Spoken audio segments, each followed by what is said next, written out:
Decades after the Holocaust, a traveling exhibit from the United States Holocaust Museum and the American Library Association has arrived in Billings. It features a few personal artifacts from those dark times in our world's history. In this case here, you'll find things like an old shoe and old photographs that really speak to the horrors of that time. These are some things that many Montanans have never seen up close.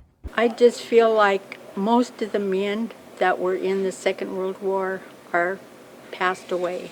There's very little evidence. Linda Nelson has a very close connection to World War II. Her father liberated one of the German death camps while he served in the U.S. Army. I wish my dad was still alive because I would have asked him some questions, more questions. So much so that she is back for a second visit. My dad did help liberate one of the death camps in the Dachau camp. While the history is personal, Nelson says that she is also learning new information from this exhibit that she wasn't taught in school. We never learned that in school.